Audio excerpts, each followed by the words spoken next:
Get on the ground, now! Drop whatever's in your hands! Officer, this is my backyard. You crossed the locked gate. You are trespassing. We're in hot pursuit. You fit the description. Hot pursuit means you were chasing someone. You're not out of breath. I'm asserting my Fourth Amendment rights. Last warning. On the ground or you're going to jail. The screaming wasn't coming from a television set or a movie theater. It was coming from the edge of a manicured rose garden in a quiet, affluent suburb of Atlanta. And the man being screamed at wasn't a suspect fleeing a crime scene. He was standing next to his Weber grill, holding a pair of stainless steel tongs, preparing to flip 3 ribeye steaks. Before we get into the details of this infuriating violation of civil liberties, I need you to understand something about the sanctity of a man's home. The law calls it curtilage, the area immediately surrounding a dwelling that counts as part of the home itself for legal privacy protections. But for Marcus Thorne, it wasn't just a legal term. It was his sanctuary. It was the piece of American soil he had defended for 30 years in uniform, and the place where he intended to enjoy his retirement in peace. Marcus Thorne was 58 years old, a retired Marine colonel, and currently a senior consultant for a major defense logistics firm. He was 6'2", with the posture of a man who had spent decades leading battalions. He was wearing a polo shirt tucked into khaki shorts and deck shoes. He was the picture of a law-abiding citizen enjoying a Saturday afternoon. The intruder disturbing this peace was Officer Kyle Branning. Branning was 29 years old with 3 years on the force and a reputation in the precinct for being proactive, a code word often used for officers who viewed the Constitution as a suggestion rather than a rule book. Branning had not knocked on the front door. He had not rung the doorbell. He had unlatched the side gate, ignored the clearly posted "No Trespassing" sign, and walked directly into the backyard with his hand resting on his service weapon. Marcus didn't flinch. He didn't drop the tongs. He didn't raise his hands in surrender. He simply turned his head, looked at the young officer with a gaze that had withered junior lieutenants for decades, and spoke in a voice that was calm, deep, and utterly devoid of fear. "Officer, you are trespassing on private property," Marcus said. "You have crossed a closed gate into the curtilage of my home. You need to turn around and leave immediately." Branning wasn't used to this reaction. He was used to fear. He was used to people scrambling to comply, desperate to prove their innocence. He wasn't used to a black man in a backyard looking at him like he was a nuisance rather than an authority figure. "I said get on the ground," Branning shouted again, stepping off the paved walkway and onto the grass. "We have a report of a suspect fleeing through backyards in this neighborhood. You fit the description." "What description?" Marcus asked, his voice steady. "A black man in a backyard. I live here. This is my house, and you have not articulated an emergency that justifies a warrantless entry." "I don't need a warrant if I'm in hot pursuit," Branning retorted, closing the distance. He was now within 10 feet of Marcus. "Hot pursuit requires a continuous chase of a specific suspect." Marcus corrected him, reciting the legal standard as if he were reading from a textbook. "If you were in hot pursuit, you would be running, not walking. You would be winded. You are clearly conducting a canvas search without probable cause. Now, for the last time, get off my lawn." Branning's face flushed red. The command presence he had been taught to project was bouncing harmlessly off Marcus Thorne's chest. The officer felt his authority slipping away, and instead of de-escalating, instead of realizing he might have made a mistake, he decided to force the issue. He unsnapped the retention strap on his holster. "Sir, you are obstructing an investigation. If you don't lower those tongs and get on the ground, I will arrest you for obstruction."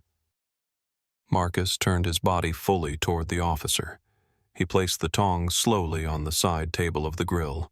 He held his hands out to his sides, palms open, empty. "My hands are empty, officer," Marcus said loud enough for the neighbors to hear. "I am not resisting. I am not obstructing. I am asserting my Fourth Amendment rights. You are making a decision right now that is going to cost this city a great deal of money. Are you sure you want to proceed?" The silence that followed Marcus's question was heavy, broken only by the distant hum of a lawnmower and the sizzling of the steaks on the grill behind him. Officer Branning hesitated for a fraction of a second. In that brief moment, he could have salvaged his career. He could have looked at the well-maintained house, the expensive grill, the calm demeanor of the man standing before him, and realized that this was not a fleeing felon. But Branning was driven by an ego that couldn't handle being corrected, especially not by a black man old enough to be his father. The dynamic had shifted from a police investigation to a contest of wills. "I'm not playing games with you," Branning sneered, taking another step forward. "We have a report of a burglary suspect, black male, blue shirt. You're wearing a blue shirt." "I'm wearing a navy blue Ralph Lauren polo," Marcus replied, his voice dropping an octave, becoming even more authoritative. "And I'm standing next to a grill in my own backyard. Did the report say the suspect stopped to cook lunch?" By now, the commotion had drawn attention. Over the privacy fence to the left, a neighbor, Mrs. Gable, a woman in her early 60s, peered over. She held her gardening shears in one hand and her smartphone in the other. She hit record. "Officer," Mrs. Gable called out, "that is Colonel Thorne. He's lived here for 12 years. "What in the world are you doing?" Branning glanced at the neighbor, startled. "Ma'am, step back. This is an active police scene." "It's a backyard barbecue, you idiot," Mrs. Gable muttered, but she kept the camera steady. Marcus didn't look away from Branning. "You have a witness now, officer. You have no warrant. You have no consent to be here. You have no exigent circumstances. If you take one step closer to me or my home, you are violating clearly established federal law, United States versus Santana, Florida versus Jardines. Do you know those cases, officer? Because I do." Branning's hand twitched near his taser. He was losing control of the situation, and his training, or perhaps his lack of proper temperament, told him that the only way to regain control was through physical dominance. "I'm going to check that shed," Branning announced, pointing his free hand toward the detached structure in the corner of the yard. "And I'm going to check that garage." "You will do no such thing," Marcus said. "I am explicitly denying you consent to search my property. If you enter those structures, you are breaking the law." "I don't need your consent." Branning lied, or perhaps he truly believed his own fabrication.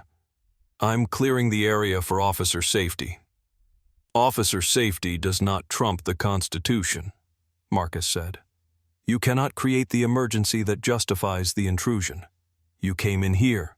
You created the confrontation. You are the aggressor." Branning had heard enough. He felt small and he hated it. He lunged forward not to arrest Marcus yet, but to bypass him. He wanted to prove that he could go where he wanted, that his badge gave him the master key to every lock in the city. He shouldered past Marcus, his tactical vest scraping against Marcus's arm. Marcus didn't push back. He didn't flinch. He took a single step to the side to maintain his balance, then turned to face the neighbor's camera. "Mrs. Gable, please note the time," Marcus said clearly. "It is 2:14 p.m. Officer, what is your badge number?" He looked at the silver medal on Branning's chest. "Officer Branning badge 492 has just physically assaulted a homeowner to conduct an illegal search of a private residence. I have offered no resistance. I have made no threats." Branning was marching toward the garden shed, now his boots stomping through Mrs. Thorne's prize-winning petunias. He reached the shed door, which was secured with a simple latch. He didn't check to see if it was locked. He kicked the door near the handle. The wood splintered. The door swung open, banging against the side of the shed. Branning drew his taser and shined the laser pointer into the dark interior of the shed, screaming, "Police, come out!" There was nothing inside but a riding lawnmower, bags of mulch, and a set of golf clubs. Marcus watched the destruction of his property with a cold, simmering rage. He wasn't worried about the door. He could fix the door. He was worried about the fact that a man with a gun and a God complex was tearing through his life without a shred of legal justification. and he knew with the certainty of a man who had seen combat that this wasn't over. Branning wasn't going to find a suspect, which meant Branning was going to need a scapegoat. Officer Branning emerged from the shed, frustration evident in his body language. The shed was empty. There was no burglar. There was no suspect hiding behind the lawnmower. The adrenaline that had propelled him through the gate was beginning to sour into anxiety, but he pushed it down. He couldn't be wrong. Not with the neighbor filming, not with the homeowner watching him like a disappointed drill sergeant.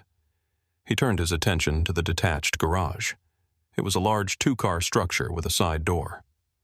"Open the garage," Branning commanded, walking back toward Marcus. "I will not," Marcus replied. "I do not consent to this search." "I can kick that door in too," Branning threatened, wiping sweat from his forehead.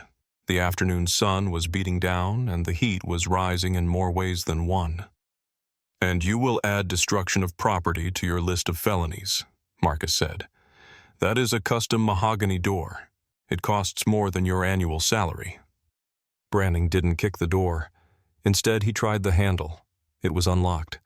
He threw the door open and stormed inside. The garage was pristine.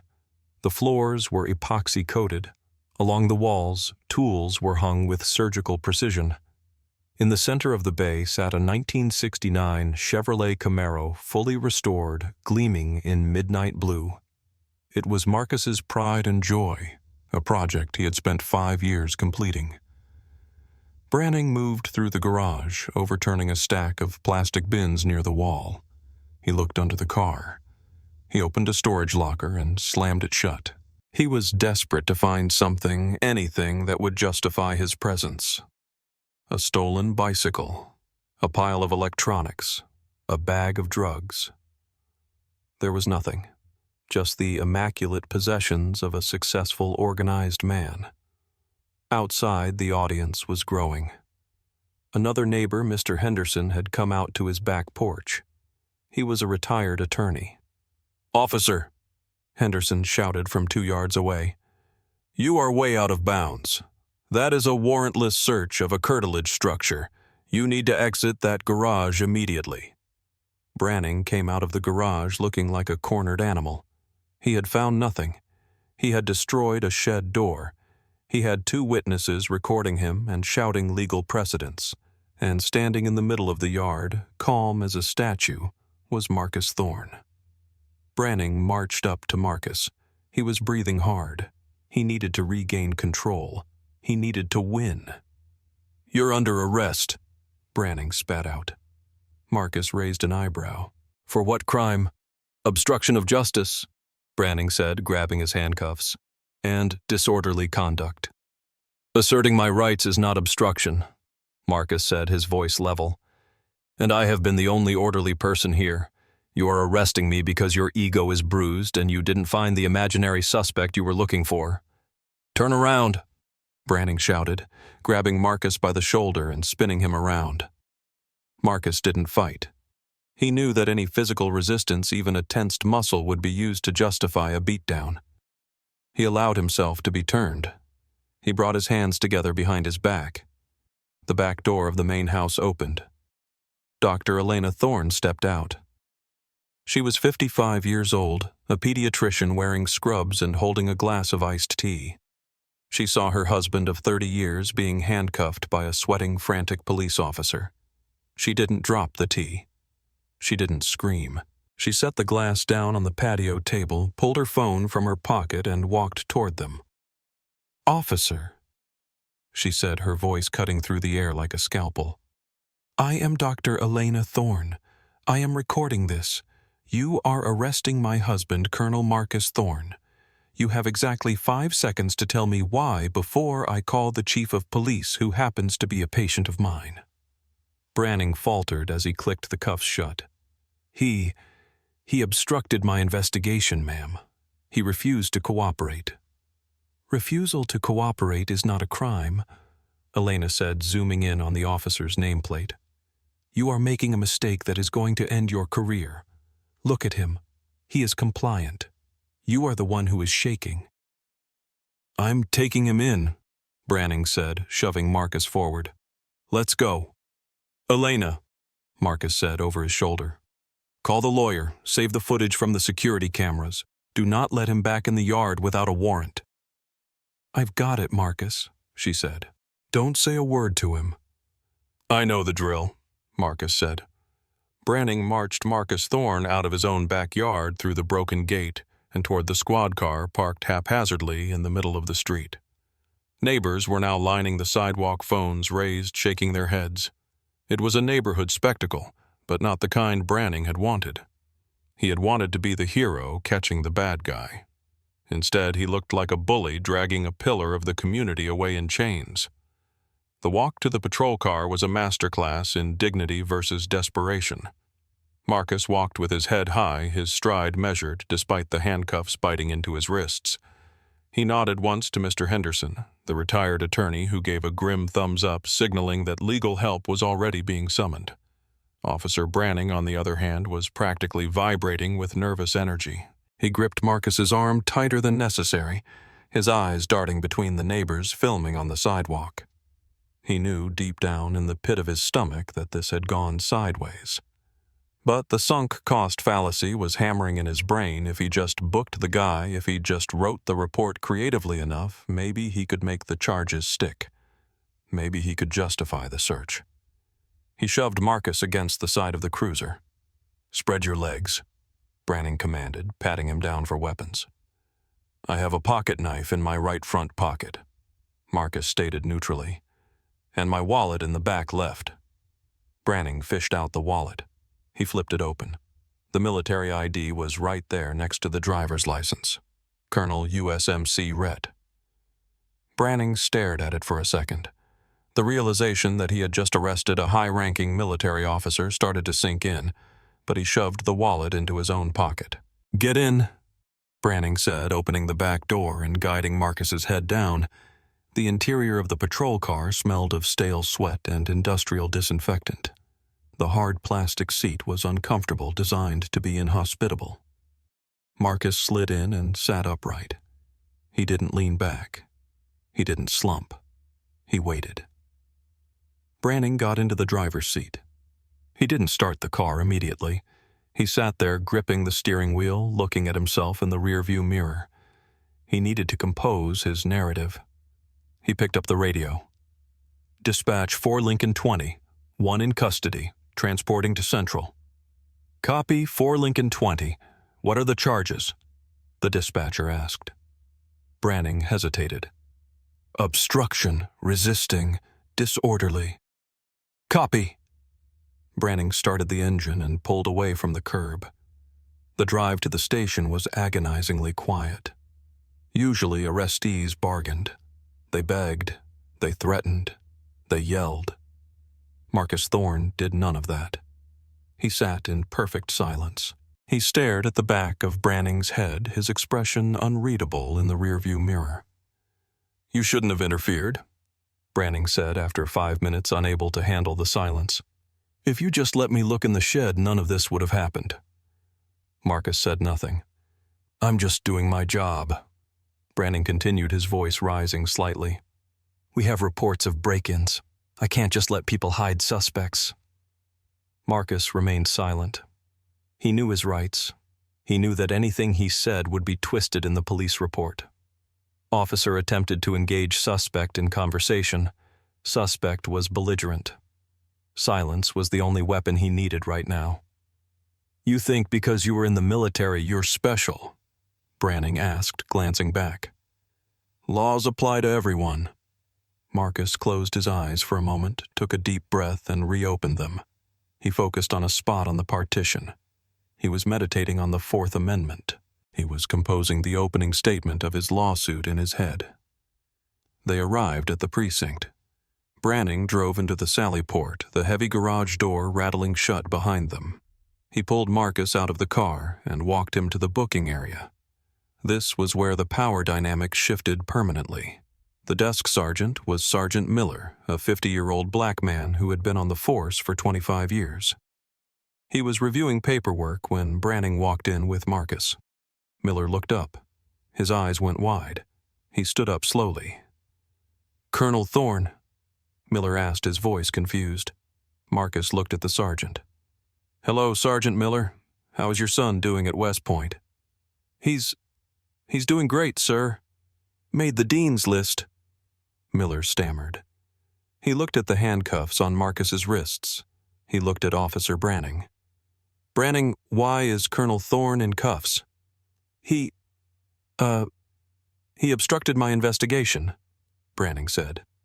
"Refused to let me search his property. Caused a scene." Sergeant Miller walked around the desk. He didn't look at Branning. He looked at Marcus. "Sir, did you physically resist?" "I did not," Marcus said. "I stood in my yard.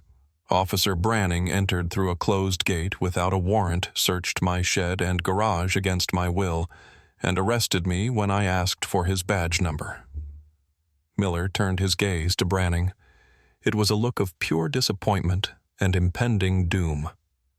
"You went into his backyard without a warrant." "I was in hot pursuit," Branning said, his voice cracking. "I had a report." "A report of what?" Miller asked. "A runner. Did you see the runner enter the colonel's yard?" I thought he might have." "You thought," Miller repeated. He looked at the booking computer. "Uncuff him, now." "But, Sarge, I have to process—" "I said, uncuff him," Miller barked. The sound echoed off the concrete walls. "And then give me your body camera, immediately." Officer Branning's hands shook as he reached for his keyring. The confidence that had carried him through the backyard raid had completely evaporated, replaced by a cold, creeping dread. The authority in Sergeant Miller's voice wasn't just rank. It was the sound of a man who knew exactly how badly things had been messed up. Branning unlocked the handcuffs.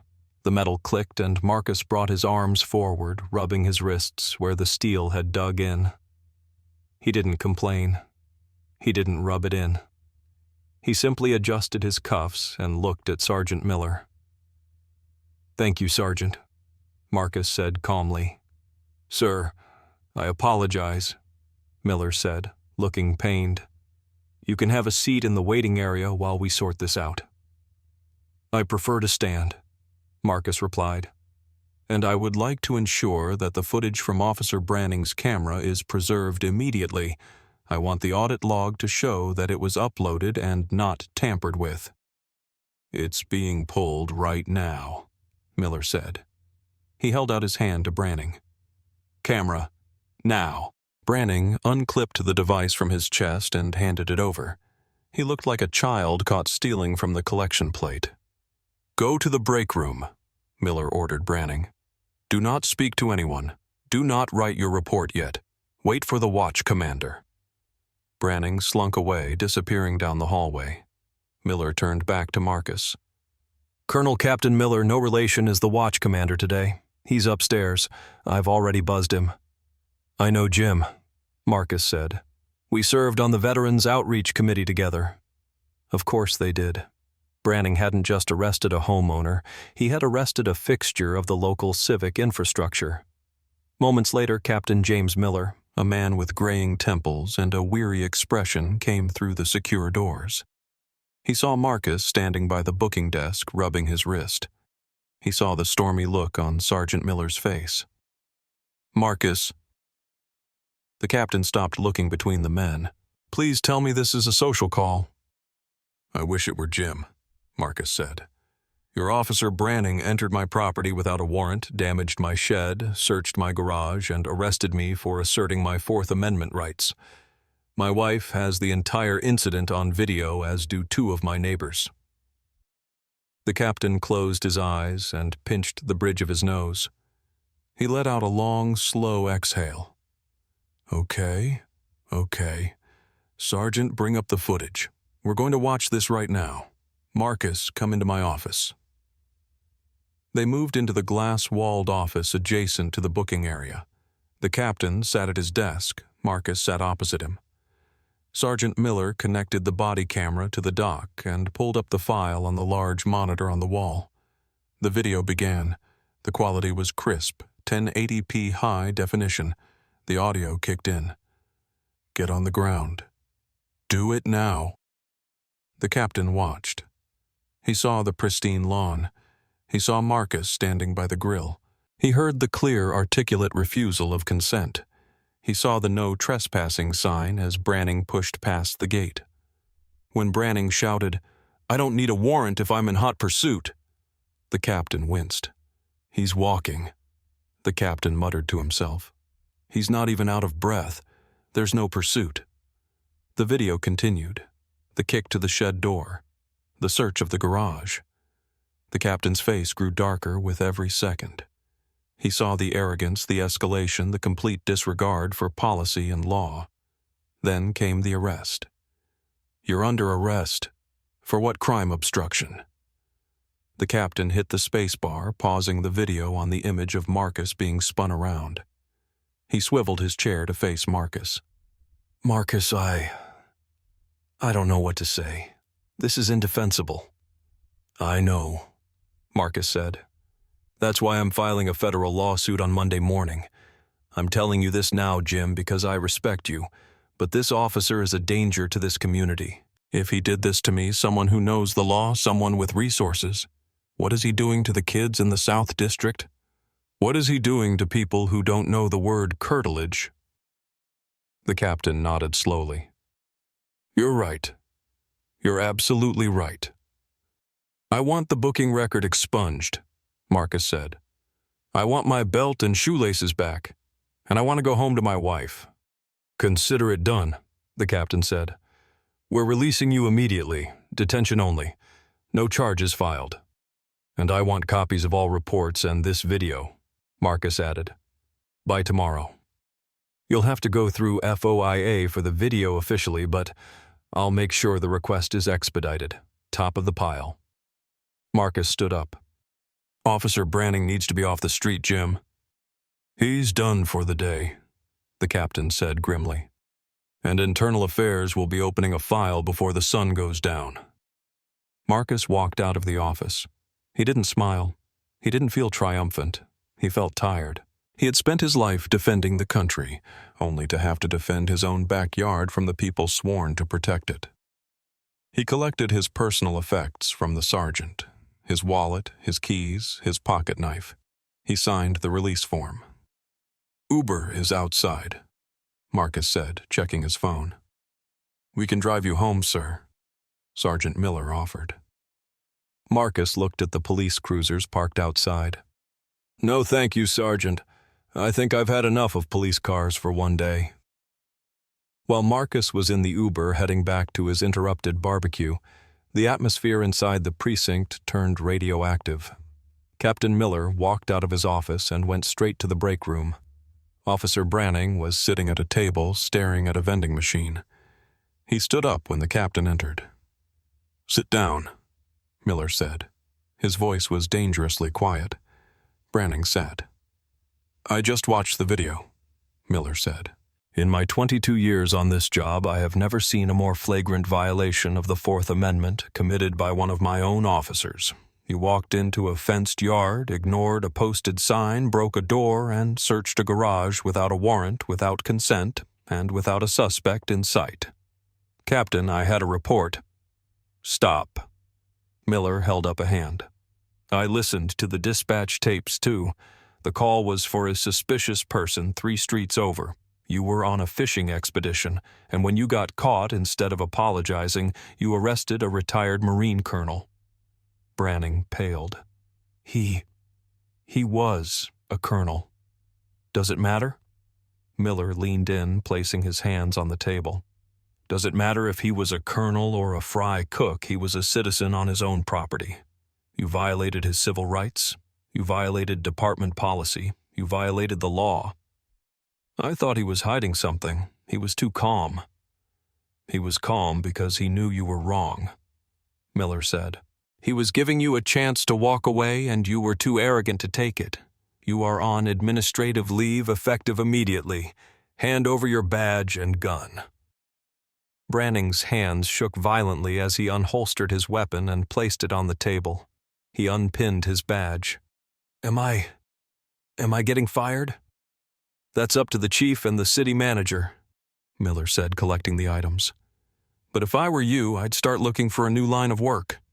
And you better pray the lawsuit doesn't name you personally, or you'll be paying for that shed door for the rest of your life.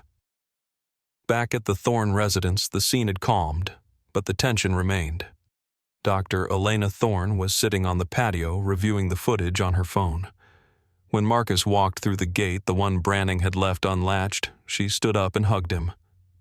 "Are you okay?" she asked. "I'm fine," Marcus said, kissing her forehead. "Just angry." "I sent the video to David," she said. David was their family attorney, a shark in a tailored suit who specialized in civil rights litigation.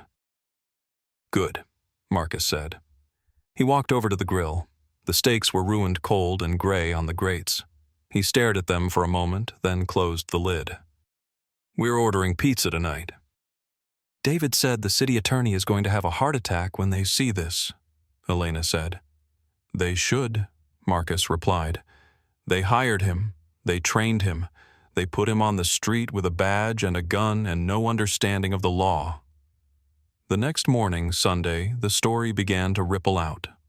Marcus hadn't gone to the media yet, but the neighbors had. Mrs. Gable's video was on Nextdoor. Mr. Henderson's video was on Facebook. By noon, the local news station had picked it up. Monday morning arrived with the force of a hurricane. The lawsuit, Thorne v. City of Atlanta et al., was filed at 9:00 a.m. sharp. It was a blistering document. It accused the city of failing to train its officers, and it accused Officer Branning of unlawful search and seizure, false arrest, and assault. But the real damage was done in the court of public opinion. By Tuesday, the Bodycam footage released quickly by the department in an attempt to show transparency was everywhere. It was on CNN. It was on Fox News. It was on every legal blog in the country. The commentary was brutal. "Watch this officer treat a private backyard like a public park," one anchor said. "This is what happens when police don't respect boundaries," a legal analyst explained on a morning show. "The law is clear. The home is the castle. You cannot just waltz in because you feel like it." This officer had nothing. No warrant, no probable cause, just a hunch and an attitude. The internet sleuths went to work. They found Branning's previous records. Minor complaints mostly dismissed. Disrespectful tone. Aggressive stops. It was a pattern of behavior that had been ignored because the victims hadn't been retired colonels with pristine records. In the city attorney's office, the mood was funeral. Sarah Jenkins, the lead attorney for the city, sat at a conference table with the chief of police and the city manager. The Bodycam footage was paused on the screen. "We can't fight this," Jenkins said flatly. "There is no defense.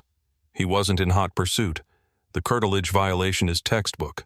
If we go to trial, a jury will destroy us. They will see that man, that beautiful house, that calm demeanor, and they will give him whatever number he asks for." Branning says he felt threatened, the chief offered weakly. "By what?" Jenkins snapped. "By the barbecue tongs, by the man standing still. The video shows the officer advancing, the officer escalating, the officer initiating physical contact. It's a loser, chief, a total loser." "What's the damage?" the city manager asked, rubbing his temples. "Thorne's lawyer is asking for $750,000 in policy changes," Jenkins said. "And honestly, that's cheap. If we get a jury that hates government overreach, we could be looking at millions in punitive damages." "Settle it," the city manager said. "Get it done fast, before the national news cycles start doing deep dives into our hiring practices." "And Branning?" the chief asked. "He has to go," the city manager said. "Terminate him for cause, gross misconduct, violating constitutional rights. Make it clear he went rogue."